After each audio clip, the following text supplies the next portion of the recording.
നാളൊരു കാലത്ത് ആരെങ്കിലും തുറന്നാൽ അപ്പോഴറിയാം എൻ്റെ അകത്ത് എന്താണ്. ഇത് തുറക്കുക എന്നുള്ളൊരു കാര്യം ആദ്യം വന്നപ്പോഴേ എന്തായിരുന്നു ശരിക്കും ഫസ്റ്റ് മനസ്സിലുണ്ടായിരുന്നത്?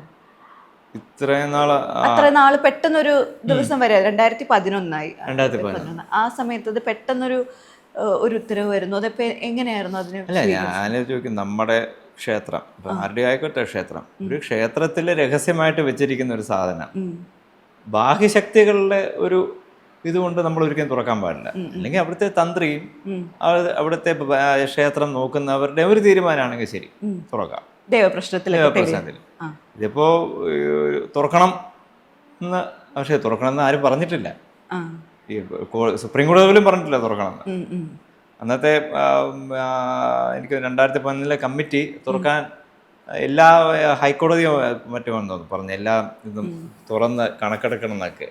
അതൊന്നും സുപ്രീം കോടതി പറഞ്ഞു. പിന്നെ ഇങ്ങനെ ബി നിലവരെ പറ്റി അറിയിച്ചപ്പോൾ അവർ പറഞ്ഞു എന്നാ വേണ്ട, പിന്നീട് തീരുമാനിച്ചാൽ മതി എന്ന് പറഞ്ഞു. ഇതൊന്നും മിണ്ടിയിട്ടില്ല.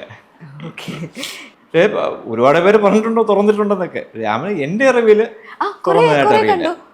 കുറെ റിപ്പോർട്ട്സും പത്ര റിപ്പോർട്ട്സും ഒക്കെ സോഷ്യൽ മീഡിയയൊക്കെ ഒരുപാട് കണ്ടിട്ടുണ്ട്. കുറെ ആൾക്കാർ വീഡിയോസ് കണ്ടിട്ടുണ്ട്, അത് ഓൾറെഡി തുറന്നു, അത് 8 വട്ടം തുറന്നു എന്നൊക്കെ പറഞ്ഞിട്ടുള്ള വീഡിയോ ഒക്കെ കണ്ടിട്ടുണ്ട്. വീഡിയോ എങ്ങനെ എടുക്കാം? ക്യാമറ പോലും ഇല്ലാത്ത കാലമാണ്. അല്ല, ആൾക്കാർ പറയുന്നതായിട്ട് ഏറ്റവും ഇൻട്രസ്റ്റിംഗ് ആയിട്ടുള്ള തോന്നിയ ഒരു കാര്യം എന്തായിരിക്കും ബി നിലവറയെ പറ്റിയിട്ട് സോഷ്യൽ മീഡിയയിൽ നിന്ന് കിട്ടിയതിൽ വെച്ചിട്ട്? അത് ഈ പാമ്പ് വെളിയിൽ സോഷ്യൽ മീഡിയയിൽ കാണിച്ചില്ലേ, ഈ പാമ്പിന്റെ പടം, പൂട്ടില് പാമ്പ് ഇങ്ങനെ ചുറ്റിക്കിടക്കുന്നു, ഒരാള് പാട്ട് വായിക്കുന്നു, പണമ്പ് തനിയെ പൂട്ടിന്റെ അവിടെ നിന്ന് മാറുന്നു, പൂട്ട് തുറക്കുന്നു, അകത്തോട്ട് പോകുന്നു. നമ്മൾ ഈ നാഗമാണിക്കൊക്കെ സൂക്ഷിക്കുന്ന കഥകൾ കേട്ടിട്ടുള്ളത് പോലത്തെ പ്രസന്റേഷൻ ഒക്കെ കണ്ടിട്ടുണ്ട്. പിന്നെ പറഞ്ഞ സ്വർണ്ണ തേങ്ങയുണ്ടെന്ന്. അത് ബി നിലവറയെന്നാ പറഞ്ഞ, പക്ഷെ ശരിക്കും എ നിലവറയിലാ ഉള്ളത്. ഉണ്ടോ? ഗോൾഡിന്റെ ഷേപ്പിലുള്ള ഇരിപ്പുണ്ട്. ആണോ? ഒരെണ്ണം ചെറുത്, പക്ഷെ തൊട്ട് വെരി ഫ്ലിംസി, ചെറിയ ഗോൾഡ് വെച്ചാൽ ഉണ്ടാക്കുന്നത്. അത് സോളിഡ് അല്ല. ആണല്ലേ? അപ്പൊ ശരിക്കും അതൊക്കെ ഉള്ളതാണല്ലേ? കുറച്ചൊക്കെ ഉള്ളതാണ്, പക്ഷെ ഈ പറയുന്ന പോലത്തെ കാര്യങ്ങളൊന്നുമില്ല. ഈ ആൾക്കാർ ഇതിന്റെ മൂല്യം നിർണയിച്ച് പറയുന്നത് പലയിടത്തും മൂല്യനിർണ്ണയം സംഭവിച്ചിരുന്നോ? ഇല്ല, ഫോട്ടോ എടുത്ത് ഡോക്യുമെന്റ് ചെയ്തേ ഉള്ളൂ, മൂല്യം ഇല്ല. അപ്പൊ അതിൻ്റെ അകത്ത് തന്നെ ദശലക്ഷം കോടികൾ അങ്ങനെയൊക്കെ ജീസസ് ക്രൈസ്റ്റിന്റെ കോയിനൊക്കെ ഞാൻ കണ്ടിട്ടുണ്ട്. ഐ തിങ്ക് 1340 മറ്റോ ഉള്ളത്. അപ്പൊ അതിന്റെ മൂല്യം എങ്ങനെ നിർണ്ണയിക്കാം? അങ്ങനെ ഒരുപാട് അറേബ്യൻ കോയിൻസ് ഉണ്ട്, ജാപ്പനീസ് ചെറിയ പെഗോഡാസ് പോലത്തെ ഉണ്ട്, ഒരുപാട് സാധനങ്ങളുണ്ട്, കോയിൻസ് പോലെ.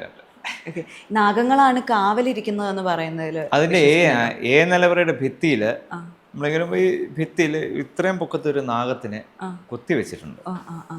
ആ ഭിത്തിയുടെ അപ്പുറത്താണ് ബി നിലവറ. ബി നിലവറയിൽ നാഗങ്ങൾ കാവലിരിക്കാൻ സാധ്യതയുണ്ട്.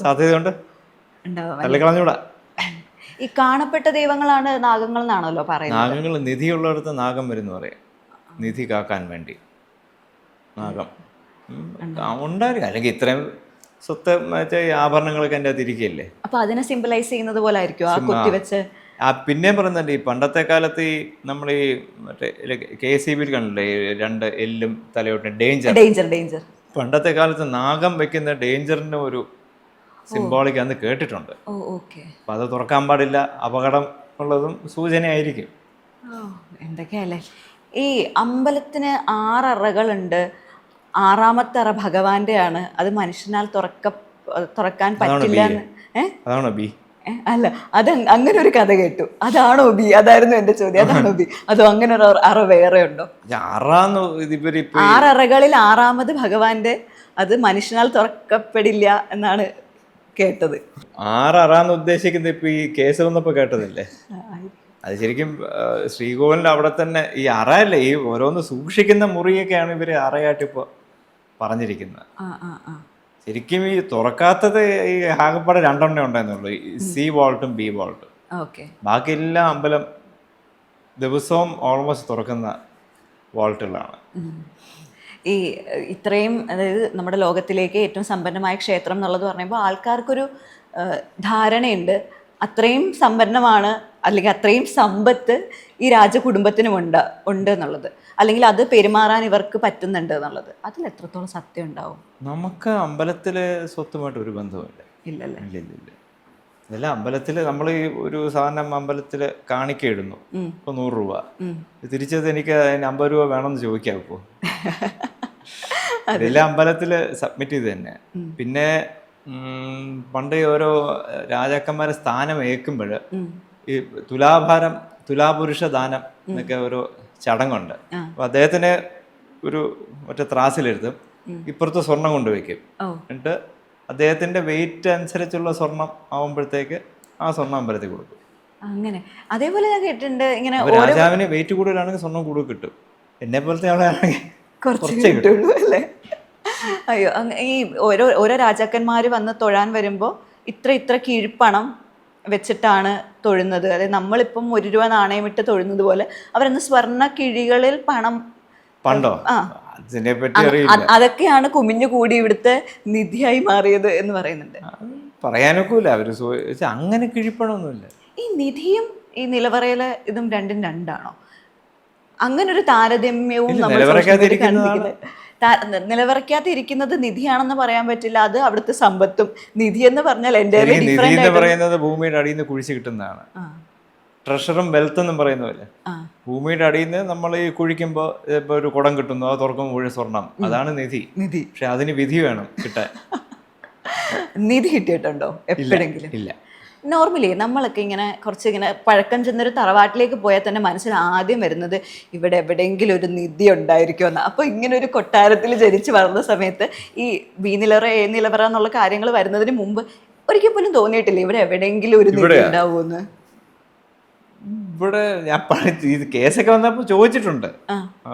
കൂട്ടുകാരൊക്കെ ചോദിച്ചിട്ടുണ്ടാവില്ലേ? കൂട്ടുകാരെ ചോദിച്ചിട്ടുണ്ട്. പഴയ അമ്മാന്റെ അടുത്ത് ചോദിച്ചിട്ടുണ്ട്. അമ്മ ഇവിടെ ഇവിടെ ഒന്നും ഇല്ല. പിന്നെ പണ്ട് എനിക്ക് വന്ന് ഈ കെട്ടണം കല്ലിടുമ്പോൾ അതിന്റെ അടിയിൽ 1 പവനോ അങ്ങനെ സ്വർണം പൊടിച്ച് വെക്കുക, അതൊക്കെയാണ്. അല്ലാതെ ഇവിടെ ഒന്നും ഇല്ല. ഇല്ലല്ലേ? ഒരിക്കൽ പോലും അങ്ങനെ ഒരു ഇൻവെസ്റ്റിഗേഷൻ മൈൻഡ് അങ്ങനെയാണെങ്കിൽ ഇത് കുറിച്ച് നമ്മൾ ഈ 3 കിങ്സ് എന്നൊക്കെ പറയുന്ന സിനിമകളിലൊക്കെ അങ്ങനെ കാണിക്കുന്നുണ്ടല്ലോ. കൊട്ടാരം നിധി എന്നൊക്കെ പറയുമ്പോൾ എനിക്ക് അതൊന്നും ഇതുണ്ടായ സമയത്തും ഇറങ്ങിയ സിനിമകളിലും വെച്ച് എല്ലാവരും കുറച്ചുകൂടെ 3 കിങ്സുമായിട്ട് ഭയങ്കരമായിട്ട് റിലേറ്റ് ചെയ്ത് പറയുന്നുണ്ട്. പണ്ടത്തെ കാലമാണെങ്കിൽ ഇപ്പോഴത്തെ ഭരണത്തിലിരിക്കേണ്ട ആളെന്നൊക്കെ വെച്ചിട്ട് ആൾക്കാർ ഇങ്ങനെ റെസ്പെക്ട് ചെയ്യുമ്പോൾ അതിന് സോഷ്യൽ മീഡിയയിലെ ആൾക്കാർ ഭയങ്കര മോശമായിട്ട് കമന്റ് ചെയ്യാറുണ്ട്. എപ്പോഴെങ്കിലും ഇതിനൊക്കെ റിപ്ലൈ കൊടുക്കണമെന്ന് തോന്നിയിട്ടില്ല? ഇല്ല. അങ്ങനെ നമ്മളോട് ആരെങ്കിലും വന്ന് അങ്ങനെ നേരിട്ട് ആരും പറയില്ല. ഇല്ലല്ലേ? സോഷ്യൽ മീഡിയ വഴി ഉള്ള കൂടുതലുള്ള പറച്ചിലാണ്. ആണല്ലേ? പക്ഷേ ഈ സോഷ്യൽ മീഡിയയിൽ മോശം പറഞ്ഞ കുറെ പേര് എൻ്റെ കൂടെ വന്ന് ഫോട്ടോ എടുത്തിട്ടുണ്ട്. അതുകൊണ്ട്